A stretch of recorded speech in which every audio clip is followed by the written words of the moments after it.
వీధిలో ఒక కుక్క అరిసింది అనుకోండి, ఇక్కడ ఒక 4 కుక్కలు ఉన్నాయి అనుకోండి, ఆ కుక్క అటు చూసి అరిసింది అనుకోండి, ఇక్కడ 4 కుక్కలు ఉన్నాయి.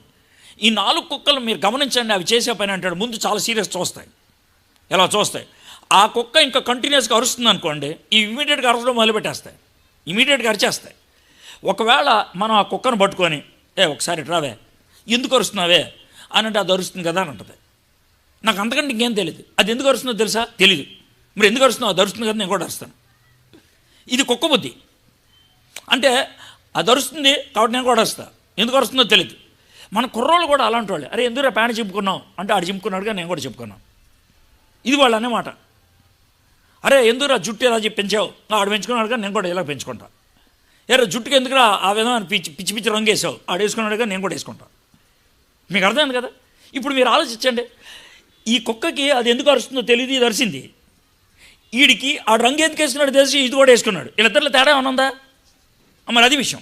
ఒకవేళ నాలాంటి వాడు కుక్కలాంటి అంటే అంతే సార్, ఈయన అంతా కూడా చాలా ఎబ్బెట్గా మాట్లాడు, అసలు మనిషితో మాట్లాడినట్టు మాట్లాడు. మరి ఏం చేయమంటారు నన్ను?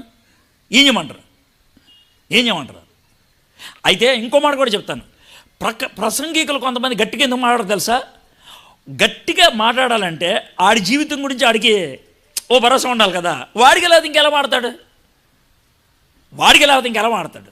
అలాంటప్పుడు ఏం చేసుకుంటాడు? సబ్జెక్ట్ ఏరుకుంటాడు అన్నట్టు. ఏం సబ్జెక్ట్ అంటే వీడి గురించి ఉన్నటువంటి చెడ్డ విషయం లేనటువంటి సబ్జెక్ట్ ఏరుకొని, దేవుడు దయ కలిగిన వాడు, దేవుడు కృప కలిగిన వాడు, దేవుడు మంచోడు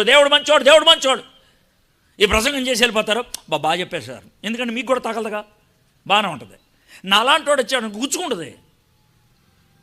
గుచ్చుకుంటుంది, ఆవిడకి ఇబ్బందిగా ఉంటుంది.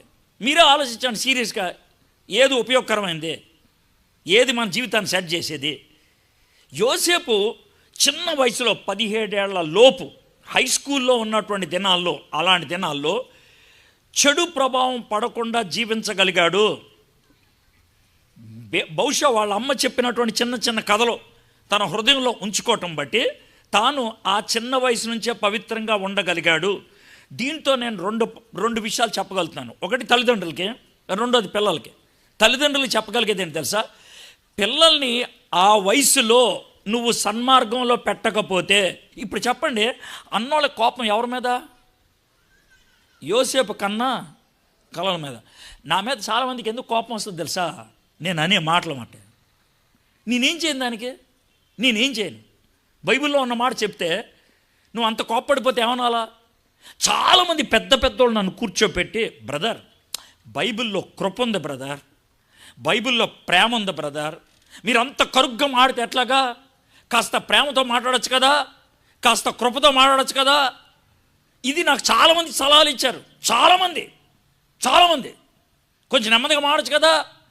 ఎందుకు సార్ అంత గట్టిగా అరుస్తారు? అందుకే సార్ మీరంటే కొంతమందికి ఇష్టం లేదనంటే నేనేం చేయను సార్, బైబిల్లో ఉన్న మాట అది. సార్ ఒక్క మాట చెప్తున్నాను సార్, యేసు ప్రభు అంటే యేసు ప్రభు ఉన్న కాలంలో ఎంతమందికి ఇష్టం సార్? బాప్తిస్మిచ్చి యోహాన్ కాలంలో బాప్తిస్మిచ్చి యోహాన్ అంటే ఎంతమందికి ఇష్టం సార్? పౌలు ఉన్న కాలంలో పౌలు అంటే ఎంతమందికి ఇష్టం సార్? ఫ్యాన్స్ అసోసియేషన్ లేవు అప్పుడు, ఆయనకు సెలబ్రిటీ స్టేటస్ లేదు, దొరికితే లేపేద్దాం అనుకునేవాళ్ళు. ఇది పరిస్థితి. యోసేపు కనబడితే చంపేద్దారా అనంటే వాడి కలలో అవి మంచిగా అని లేపేస్తే వాడి కళలు ఏమవుతాయో చూద్దాం. ఒక విధంగా చెప్పాలంటే కళ ఎవరిచ్చారు? దేవుడు.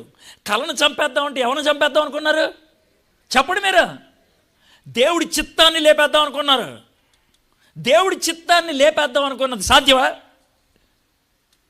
గుర్తుపెట్టుకోండి, మనలో కక్షలుంటే, మనలో అసూయలుంటే, మనలో మోహం ఉంటే అది ఎక్కడి దాకా దారి తెస్తుందంటే, దేవుని చిత్తం లేదు, ఏమీ లేదు, దేవుడు మాటలేదు, ఏమీ లేదు, నేను వెళ్ళిపోతాను నా దారిన, I will go my way. అది పరిస్థితి అన్నమాట.